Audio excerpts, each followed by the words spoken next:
నమస్తే శ్రీమాత్రే నమః శ్రీ గురుభ్యో నమః.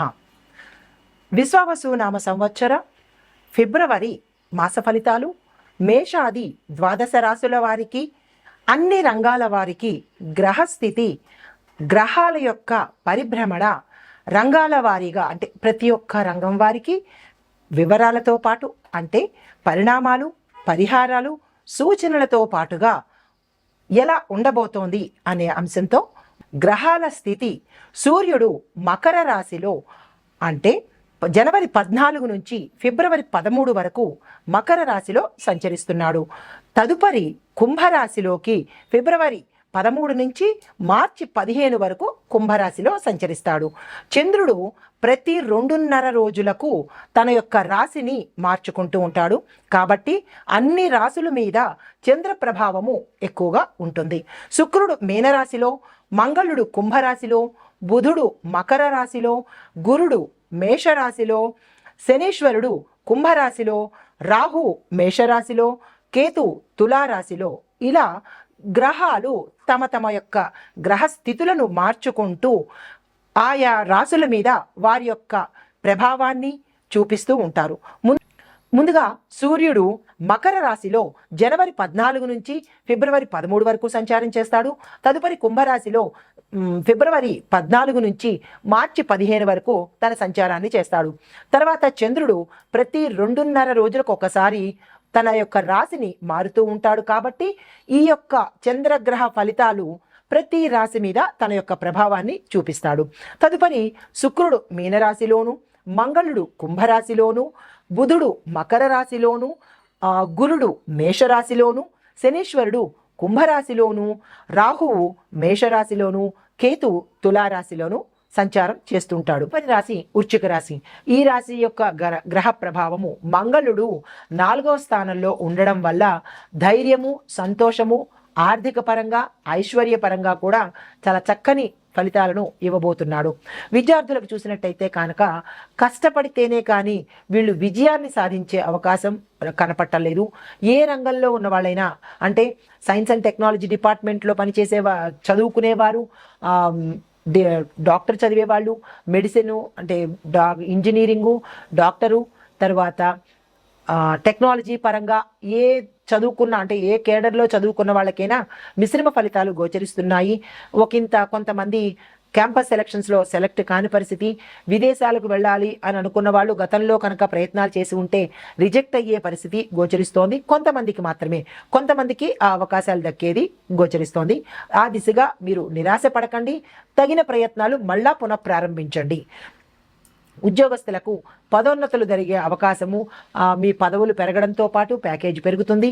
మీరు అనుకున్న స్థానానికి బదిలీలు అయ్యే అవకాశం గోచరిస్తోంది. కొంతమంది ఉద్యోగస్తులు శుభవార్తలు వింటారు, భూమి, వస్తువు, వాహనాలు కొనుగోలు చేసుకుంటారు. మీ యొక్క పై యజమానులు మీకు సడన్ సర్ప్రైజ్గా ఏదైనా ఆఫర్ చేసే అవకాశం కనపడుతోంది. యంత్రాల దగ్గర పనిచేసే ఉద్యోగస్తులు జాగ్రత్తలు పాటించుకోండి. కొన్ని ఉద్యోగస్తులు అంటే కొన్ని రంగాల్లో ఉండే ఉద్యోగస్తులు ఉద్యోగాలు మారడం కానీ ఉద్యోగాలు పోవడం కానీ జరిగే పరిస్థితి గోచరిస్తోంది. జాగ్రత్తలు తీసుకోండి. మీ మాటను జాగ్రత్తగా అంటే మంచిగా మాట్లాడే అవకాశాన్ని కనుక మీరు అలవాటు చేసుకుంటే మీ ఉద్యోగంలో కాదు మీ యొక్క సహచరులతో కూడా మంచిని పొందే అవకాశం గోచరిస్తోంది. ఆ దిశగా ఉద్యోగస్తులు నడుచుకోండి. వ్యాపారస్తులకు మంచి లాభాలు సాధిస్తారు.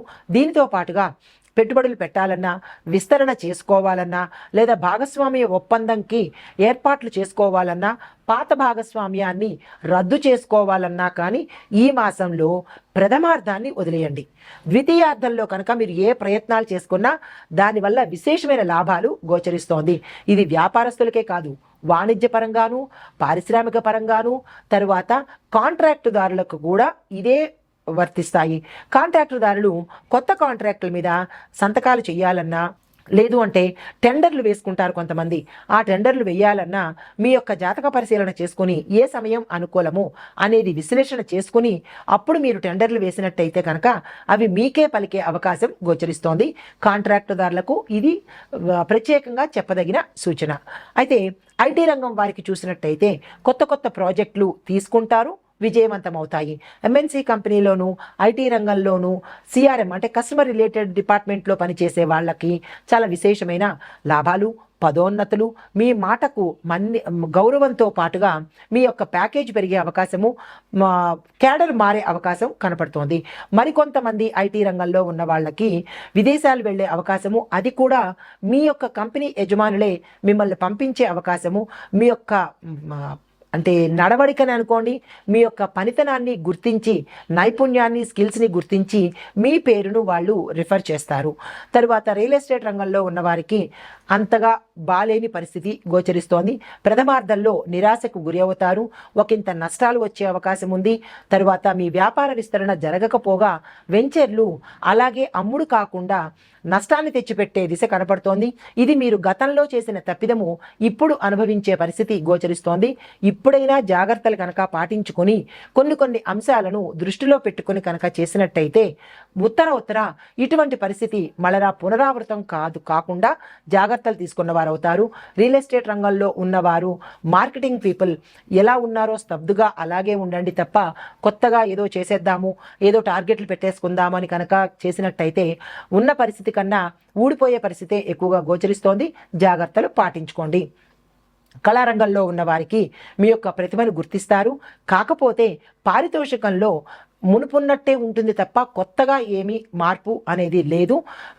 నిర్మాతలకు సామాన్యంగానే ఉంటుంది, డైరెక్టర్లకు కూడా సామాన్యమైన పరిస్థితే ఉంది తప్ప గొప్ప స్థితి అయితే ఈ మాసంలో కనిపించట్లేదు.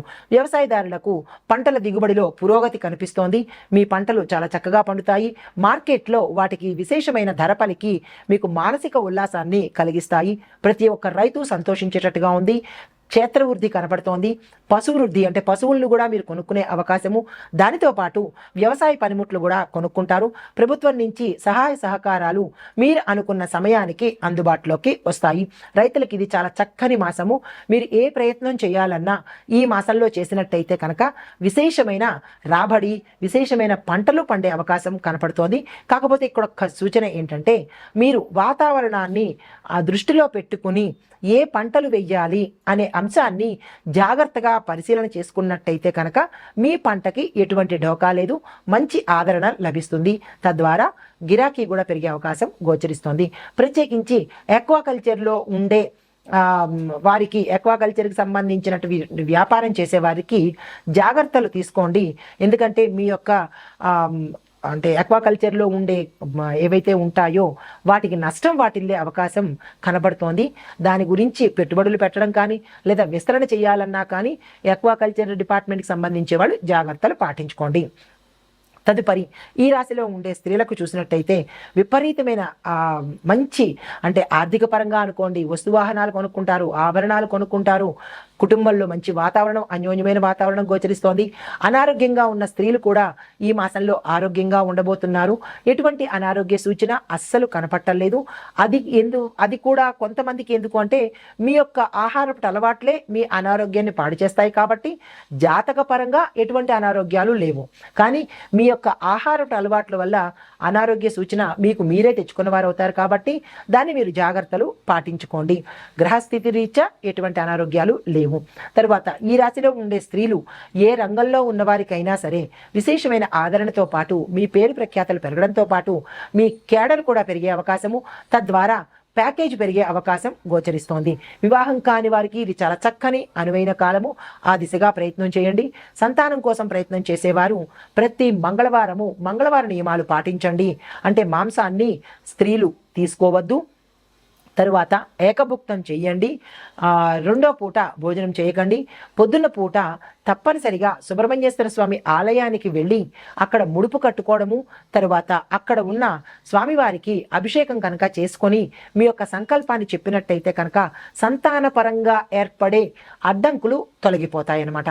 అయితే తర్వాత రాజకీయ రంగంలో ఉన్న వారికి చెప్పదగినది ఏంటంటే మీరు కీలకమైన బాధ్యతలు తీసుకుంటారు. అంటే కీ రోల్స్ మీరు పోషిస్తారు. ఆ దిశగా మీకు ఆ పదవులు ఇవ్వబడతాయి. చాలా జాగ్రత్తగా నమ్మకంగా ఉన్నట్టయితే కనుక సక్సెస్ సాధించే అవకాశము, విశేషమైన పేరు ప్రఖ్యాతలు మీరు తీసుకున్న కొత్త బాధ్యతల వల్ల మంచి పేరు ప్రఖ్యాతలు పొందుతారు. మాటను నిలబెట్టుకునే ప్రయత్నం తప్పనిసరిగా చేసుకోండి. తర్వాత ఎన్ఆర్ఐలకు మీరు ఉన్న ప్రదేశాలలో అంటే మీరు ఏ జాబ్ చేస్తున్నారో, ఏ వృత్తిలో ఉన్నారో మీకు విశేషమైన కీర్తి ప్రతిష్టలతో పాటు ధనాదాయం కలిగే అవకాశము, పదవులు పెరిగే అంటే మీరు ఉండే క్యాడర్స్ పెరిగే అవకాశము గోచరిస్తోంది. మీ ప్యాకేజ్ కూడా పెరుగుతుంది. మంచి మంచి అవకాశాలు ఎన్ఆర్ఐలకు దక్కబోతున్నాయి. ఈ మాసమంతా ఎన్ఆర్ఐలకు మంచి శుభవార్తలు వినడంతో పాటు అన్నీ మంచి లాభాలే గోచరిస్తున్నాయి. ఈ రాశిలో ఉండే వారికి మంగళవారం నాడు సుబ్రహ్మణ్యేశ్వర స్వామి ఆరాధన చేయడంతో పాటుగా హనుమంతుడి ఆలయానికి వెళ్ళి అక్కడ 5 అరటిపళ్లను స్వామివారికి నివేదన చేసినట్టయితే కనుక గ్రహదోషాలు అనుకోండి, లేదంటే ప్రయోగ దోషాలు అనుకోండి, మీ వ్యాపారస్తులు కానీ ఈ రాశిలో ఉండే ఏ రంగంలో వారికైనా దిష్టి కామన్ కదా, దిష్టి, నరదృష్టి, గ్రహదోషాలు ఇలాంటివన్నీ ఈ స్వామివారిని అర్చించడం వల్ల పోయే అవకాశం కనబడుతోంది.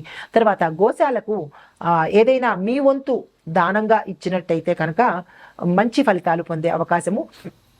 తర్వాత కొంతమందికి నీటిని దానం చేసినట్టయితే కనుక ఈ రాశిలో ఉండేవారు మీ యథాశక్తి 1 లీటర్ నీటిని కానీ లేదా పేదవారికి మీ చేత్తో మీరు వాటర్ బాటిల్స్ ఇవ్వడం కానీ ఇలాంటి ప్రయత్నాలు చేసినట్టయితే కనుక విశేషమైన ఫలితాలతో పాటు శుభవార్తలు వినే అవకాశం ఉంది. ఆ దిశగా మీరు ప్రయత్నాలు చేయండి. ఇది ఈ రాశి వారికి చెప్పదగిన ఫలితాలు, పరిహారాలు, సూచనలు.